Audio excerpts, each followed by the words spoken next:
চাঁদাবাজি, দখলদারিত্ব, দুর্নীতি, ক্ষমতার অপব্যবহার সহ সকল ধরনের অপকর্মের কবর রচনা করব।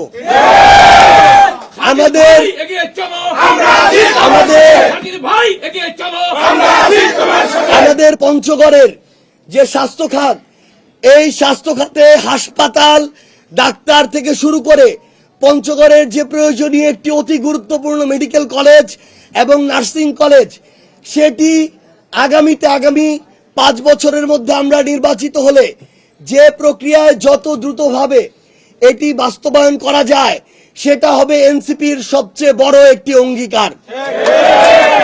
পঞ্চগড়ে শিক্ষাকে কিভাবে রাজনীতি থেকে আলাদা করা যায় এবং মানসম্মত শিক্ষা নিশ্চিত করা যায়, সেটা আমাদের অন্যতম একটি লড়াই হয়ে থাকবে।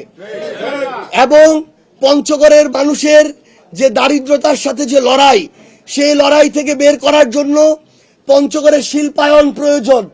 কিন্তু পঞ্চগড়ের বাংলাদেশের সবচেয়ে নৈসর্গিক যে পরিবেশ রয়েছে, সেই পরিবেশ যেন বিন্দুমাত্র বিপন্ন না হয়, সেটাকে সামনে রেখে কিভাবে আমরা পঞ্চগড়ে গ্রিন ইন্ডাস্ট্রি গড়ে তুলতে পারি, সেই জন্য এনসিপি সবচেয়ে বেশি তাদের জায়গা থেকে অ্যাক্টিভভাবে কাজ করে যাবে।